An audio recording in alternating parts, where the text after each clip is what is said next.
Yan, isang magandang araw at isang magandang gabi sa inyo kung nasa na kayo na sulok ng mundo mga kamamaw. For today's vlog mga kamamaw, maganda rin to, medyo magkaroon din ng idea yung ibang tao na, lalo na sa mga paglalakad ng SIN. Actually mga kamamaw, dumating na yung SIN ni Jacob. Dumating na siya nung nakaraan, kung walang siya may lalakad. Kaso nga lang nagkaroon tayo ng konting problema dun sa SIN ni Jacob. Itatanong ko lang kung bakit yung usually mayroong first name, surname, tsaka middle name, di ba? Yung nakalagay doon sa middle name ni Jacob is Jacob. So, iyaano ko na siya. Hanggat maaari, tatanong ko na agad sa Service Canada bakit Jacob yung nailagay doon sa middle name. Usually kasi dito sa Canada, madalang lang tatanungin yung middle name mo, laging surname na tsaka first name mo tinatanong. So, nung nag-fill up si Mrs., natatandaan naman niya na wala naman nakalagay doon na ilalagay yung middle name. So nakalagay lang first name tsaka last name lang nandun. Kaso nga lang nung pinasa tong yung nakuha namin yung SIN ni Jacob is Jacob yung nakalagay dun sa sa middle name niya. So tumawag muna ako sa Service Canada online. Tumawag muna ako. Tapos sabi niya dali nga lang daw namin yung passport. Dinala ko na yung passport ni Mrs. Pati yung PR card ni Mrs. Dala ko rin yung passport ko tsaka yung PR card ko. So nasa akin din yung SIN number ko. Yung kay Mrs. nasa akin din.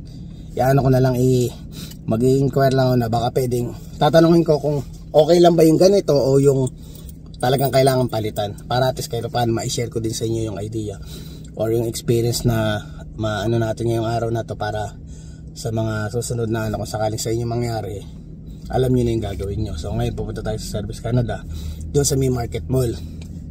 So ako lang mag-isa ang pupunta ngayon at ikot-ikotin din natin yung Market Mall dahil nakaraan din natin na ikot, diba? Para kahit paano yung pag-ikot ko ngayon ikukwento ko sa inyo yung mga bawat sulok ng Market Mall, kung ano yung mga alaala ni Kamamaw nung pagdating pa lang niya dito sa Canada. Ngayon pala natin tutuloy, diba? Sabi ko sa inyo babalik ako. Ito na rin yung chance na babalik tayo, tapos mag-isa lang din ako, si Mrs. na iwan at saka si Jacob, ako na lang mag-isa. Kukwento ko sa inyo yung mga alaala nung nakaraan ni Kamamaw nung nagsisimula pa lang siya dito sa Canada. So sige mga Kamamaw, magdadrive muna ako. Yan mga Kamamaw, dito na tayo. Di ko dala yung nasira na kasi yung stick ko nakaraan nung nag-bowling alley tayo sa Market Mall. Ay sakto dito na lang din ako bibili ng dog food ng mga alaga natin. Ayan. Ganda na. Yan. Pupunta muna ako sa SIN. Tatanong ko lang muna to. Tapos ikot-ikot tayo. Tapos bilhin na natin yung mga dapat natin bilhin. Sakto rin yung dog food na pinili ko dun sa mga alaga natin nakaraan is 15.8 kilos yun. Inabot ng 3 linggo ata. Oo, 3 linggo mahigit. So laki ng tipid, diba? Kaya sa bibilin mo yung pag binili mo yung yung isa lang na yung maliit na nakaraan, wala pang 1 linggo. Kaya lang tipid natin doon kasi 100 plus lang yun. From $39 yung bibili natin, yun 100 plus 3 weeks. So sige mga Kamamaw, punta muna tayo sa Service Canada. Mga Kamamaw, medyo mahaba yung pila. Punta lang tayo. Ay mga Kamamaw, tayo na yung next. Hindi ko naman alam kung matatagalan tayo kasi mahaba rin pila. Hindi ko na alam kung paano process na pagtatanong natin kung matatagalan ba siya o right away malalaman din natin. Medyo busy ngayon, maraming tao. Hello, just wondering cause this is the SIN of my son. Usually what are you trying to do? I just wondering, gonna ask if why the middle name they put the name of my son. Because if it was on the primary document, it has to. Oh. So if the original document you used to get a SIN number has the middle name on it, we have to show it on the SIN record as well. Yeah, what I mean, like that's the name of my son, not the middle name of the mom. Jacob. No, the middle name. So first name of your son is Calix Jacob. There are 2 names. Yeah, and middle name is Jacob. And family name is Capillo. No, what I mean, like usually my son's name is Jacob, Calix Jacob. That's the first name. Two names. So together. So you call him Calix Jacob. Calix Jacob. That's his name. So you're wanting that to be in the first name, not the middle name? Not the middle name. I'm planning. Did you bring his original document with you? Oh. what do you have? I have my passport and my PR card. No, so the child one, no, because we need his information. We need to see his information. Oh, the... See, is he a permanent resident now? Was he born in Saskatchewan? He just born 1 month ago. So his birth certificate we need. Okay. Oh. Do you have that with you? I don't have. So we'll need that. We won't be able Is that to okay, but like ask my wife to take a photo of it? I'll just show No, it to you. we need the original. Oh, I we see. always need the original because we can't access the social insurance registry without the original document. Oh. So come back, either you or your wife, with Yeah, I'll the come back original today. Yeah. birth certificate, and then we should be able to help Oh my you. God. Okay? Yeah, I prepare everything this. Yeah, and bring Last your night. ID. Yeah, but Oh yeah, my we God. definitely need the birth certificate. The most important thing I forgot. Yeah, that's I'll get back. Until Okay. what time you open? We're open till 4, but we may be closing the line probably closer to 3:30 today. Okay, sure. Okay, thank you. Okay? Yeah. Mga babalik ako. Sa dami kong iniisip mga kamama, nakakalimutan ko na yung pinaka-importante pa. Yung birth certificate pa ni Jules ko pa nakakalimutan ko. Ay nako. So babalik ako sa bahay. Tapos balik ako dito. Yan mga kamama, take 2. Dinako ko na yung papel. Para sigurado sana naman dito na lahat. Wala nang ibang kailangan para medyo malayo din yung bahay namin eh. Nabot din tayo ng 35 minutes bago makabalik. Pero sana wala masyadong pila. Kanina kasi nung pagkatapos ko, may nakita ko mahaba na yung pila niya. Sana mabilis matapos. Sige, pasok na muna ako. Yeah, I'm back. Hello, hi. I just came back here. Like, I brought my son birth certificate. Because usually, This is for a passport application? no, usually his SIN. Oh, for looks SIN? like What's your postal code?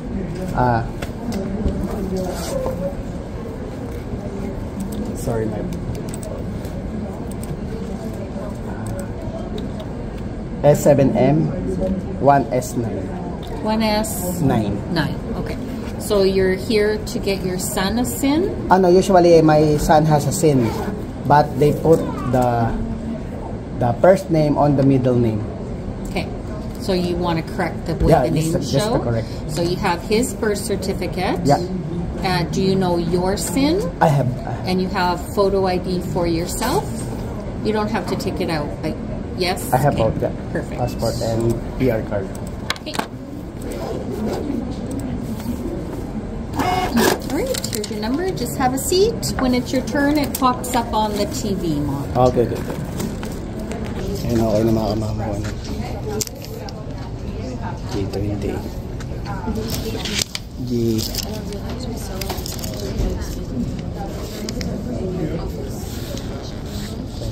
O nagpapops na yung number na to. 1 year later. Yan, natapos din mga kamamaw. Inaabot din ng isang oras yung paghihintay. Pero sulit naman at napalitan na. So, tinanong lang niya kung ano yung concern ko. Ang kailangan lang talaga mga kamamaw, dalhin mo yung birth certificate ng anak mo. Dalhin mo yung kahit driver's license mo, okay na yun, pwede na siya. Pwede na yun. Tapos, sinabi ko lang yung concern ko na bakit ka ako nakalagay yung yung first name ni Jacob nakalagay sa middle name. So, pinalitan na nila, naayos na nila. Tapos ayun na, nakakuha na parang, usually kasi dito sa Canada, hindi masyadong hinihingi yung middle name ng isang person. Usually, first name tsaka last name lang. So ngayon, napalitan na siya. May binigay ding booklet na parang kung sakaling magtatrabaho to si Jacob in future after 15 years, dali lang niya yun. Tapos ito yung mga parang mga dapat niyang ayusin kung sakaling maghahanap siya ng trabaho. Parang ganun yung explanation sa akin ng teller. Ang bait ng teller. Sobrang napaka-accommodating ng mga tao dito. Sobrang talagang aasikasuhin kanila. Talagang aasikasuhin kanila. Tsaka ibibigay niya talaga sa iyo lahat ng impormasyon. Tsaka maayos sila. Talagang sila pag may lumalabas na number dun sa may monitor, may nag-iikot talaga na baka ito na yung number nyo, double check nyo. Ganun talaga sila, maasikaso sila. So ngayon okay na yung SIN ni Jacob. Yun. Kaso nga lang syempre bumalik nga tayo mga kamamaw dahil nagkamali tayo ng diskarte. Yung mga hindi kailangan yun yung nadala. Dahil hindi naman hiningi na yung passport ni Mrs. tsaka yung PR card. Driver's license lang okay na. Tinatago ko lang mga kamamaw sa tago. At mahirap na, importanteng papel to. Baka mamaya mawala. Yan, so ang unahin ko is nandito sa buong Pet Value. Bil tayong dog po, tapos pasok tayo sa loob. Tapos kwentuhan tayo konti habang naglalakad ako. Medyo malaki to, medyo maganda. May laruan no.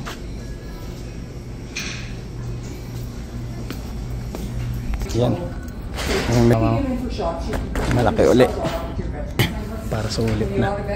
Medyo malaki tong ano, yung lugar nila dito. And mag-grocery na tayo habang nag-iikot para makita nyo yung market mall. Usually mga kamamaw, itong mall na napuntahan natin nung unang dating natin dito sa Canada. At medyo malapit kasi yung tinitirahan nating bahay dati dito sa lugar na to. Ayan. Usually mga kamamaw, yung mga makikita mo dito is kadalasan matatanda yung mga nakita mo naglalakad dito sa mall na to.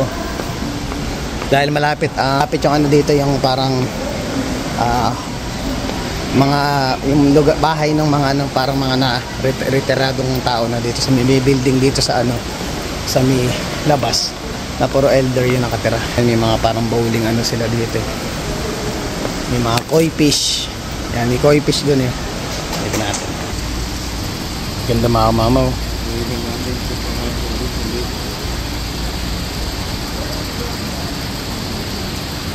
Halos kasi laki na ng bangus yung isa yung nasa gilid eh.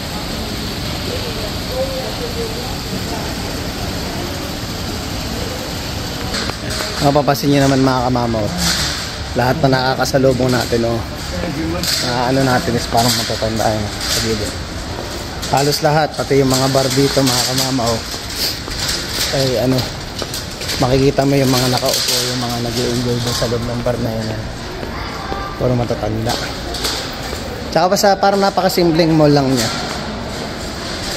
Hindi mo masasabing kayang talunin ng mall ng Canada yung mga mall ng Pilipinas. Talagang iba yung mall ng Pilipinas, masaya pag nagpunta ka sa mall ng Pilipinas. Dito talaga saktuhan lang para konting libangin mo lang yung sarili mo. Bago pala muna ako mag-grocery mga kamama, nagugutom na ako. Try ko sa labas kung may mga ano, may kainan dito. Kain lang tayo, minsan lang tayo kumain sa labas eh. Libre ko naman yung sarili ko kahit pa paano eh. Ayan, ito pala mga mama yan, yung Shoppers Drug Mart na yan. Diyan ako madalas nagpapagawa ng mga ano yun sa mga papeles ko dati na ano, ipinagsisendan ko. Diyan din ako dito nagsisend ng ibang package natin dati pag inaano ko yung mga anak ko. Tapos dati ito, yung Presco na to, wala pa yung Presco na yan dati, ano yan, ibang grocery, ano yan, ibang grocery store yan. Ngayon iba na, medyo pinalitan na nila. Marami nang nabago dito mga kamamaw. Actually pag pumasok ko sa loob, ano na siya, yung hindi mo na matandaan yung ibang daan dahil hindi naman yun yung mga pinupuntahan mo dati. Ikot muna tayo dito sa labas, nagkainan dito eh. Mamaya na ako magpe-Presco, kakain muna ako ni Shoppers Drug Mart Pet Value. Gutom si kamamaw eh. Nasa CR na ako, tagal ko naghintay dun sa ano, sa Service Canada. Tsaka bumalik pa tayo, sayang din yung oras. Pero syempre ano talaga yun, part mo yun, nakalimutan ka, balik ka. Pero kaganda naman mga kamamaw, hindi siya yung parang galing sa Pinas na parang nakakalimutan mo sa bahay mo, nako iyak ka, babalik ka na lang kinabukasan dahil sa tagal. Ito kasi medyo malapit lang naman din yung bahay namin, mga it takes parang 30 minutes para makabalik uli ako. Ayun, try natin yung iba. Iba dito, Royal Pizza, Family, Convenience. Try ko naman mga kamamaw yan, si Mrs. Ako'y pagbigyan mo ako mga Mrs. at minsan lang ako lumabas, try ko lang din. Pero syempre bibigyan natin silang pasalubong. Ito may mash bowl, Mary Brown's Chicken. Ito, try pasok tayo sa loob.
Ay, nabili ko na yung yung iba.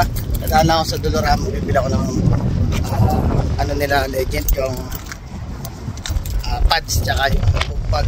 Eh, wala rin dito mismo tayo mga maganda yung load yan. Sinama tayo dati ni ni ito, Tristan. Ganda ng panahon, no?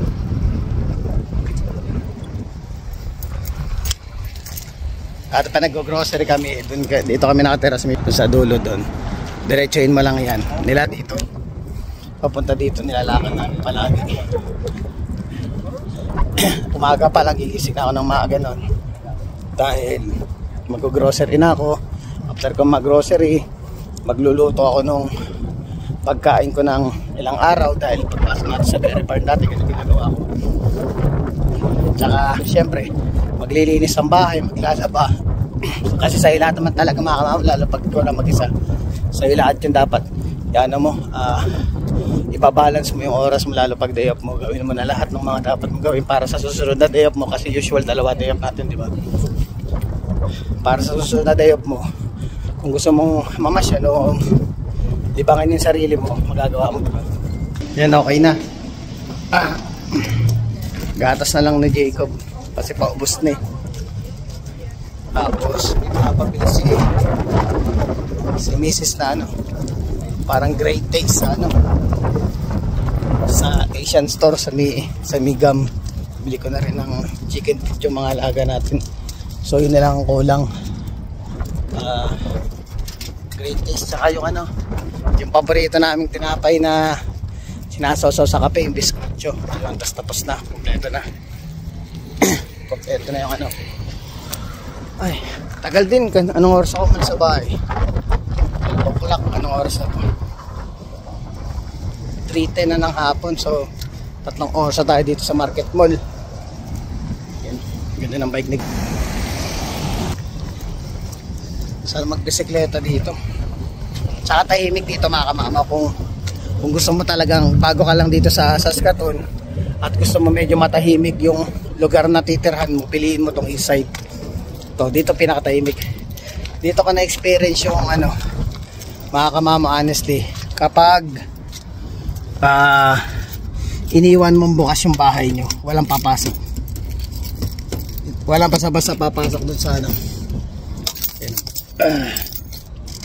walang basta-basta papasok sa loob ng bahay nyo dahil secure yung lugar na to. Kaso nga lang, pag kumuha ka ng bahay dito, medyo tamahalan yung yung presyo. Kasi nga the more tahimik siya, the more mas mahal yung presto. Pero masabi mong secure ka talaga. Yan yung mga bandang Tumulikutin natin konti. Yan naman kulang eh. Ganda. Iside yan ng Saskatoon. Dulo to sa dulo, banda na pag tinaretso mo yun yung buhay. Doon tayo Doon tayo naglaro ng bowling kasama nila rin. Upo ako sa galing. Nakita nyo na yun yung buong market mall sa likuran natin. Yan yung bus. Yung hindi siya terminal, yung hintuan ng bus stop kapag ano. May mga number lang. Tandaan mo lang yung mga number, yung mga parang bus stop na para kung saan ka pupunta. Yun na yun yun ang hihintayin mo. Usually every 30 to 45 minutes may dumarating na bus para magsakay ng mga pasahero dito. Bibili ka lang ng bus excuse me. Bibili ka ng bus tapos ano mo lang, or pwede, hindi ko na matanda kasi ang tagal ko nung hindi nagbabas, siguro maghanda ka lang ng $2 to $3. Yun, bibigay sa iyo yung bigay sa yung ticket, ikip mo lang yun ng 1 hour kasi within 1 hour at sumakay ka uli, bago mag 1 hour at sumakay ka uli ng bus, magagamit mo pa uli yung ticket na nabili mo. Kaya ikip nyo lang siya kasi minsan may mga senaryo tayo katulad ng nangyari sa akin kanina, di ba? Bumalik ako ng bahay, mga ganun tipo na parang may nakalimutan ka, babalik ka uli sa bahay mo, at least gamit mo pa yung although magdodoble ka ng ticket, pero at least yung ticket na binili mo una magagamit mo pag uwi mo. Yun lang yun. Sobrang ganda ng panahon mga kamahon ng Saskatoon.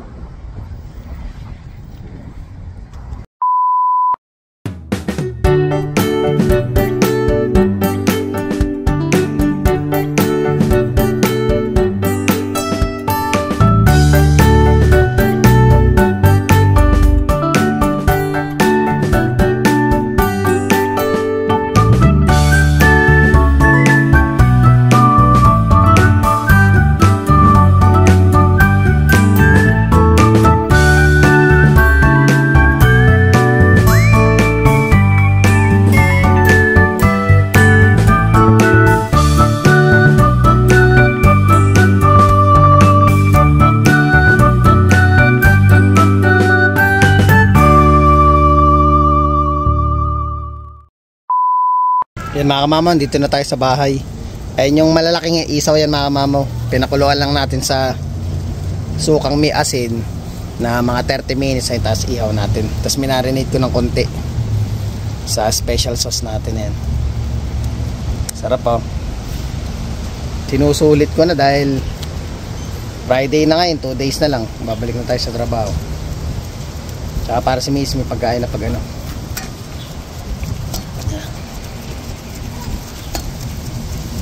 Hayaan muna natin siya. At ito mas mabilis maluto pag nakatakip.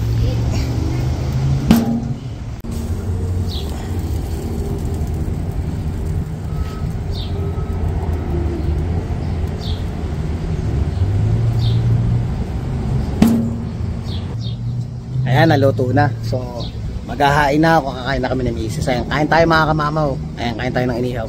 So sana mga kamamaw na-enjoy nyo yung vlog na to. At saka at the same time, nagkaroon kayong idea paano ba ayusin kung nagkamali man yung mga SIN na kinuha nyo sa service ka natin. So ayun yung mga information binigay ko sa inyo, lalo na sa yung mga tatay at saka nanay na nagkamali ng gawa yung SIN yung sa baby nila, nailagay sa middle initial yung mismong pangalan ng anak nyo. So ayan na, ayun yung mga sagot doon sa mga tanong nyo. Panoorin nyo lang yung vlog na to, sana makatulong tong video na to. So hanggang dito na lang ang vlog. Please don't forget to like, share, subscribe and hit the notification bell for more updates of my video. See you mga kamama.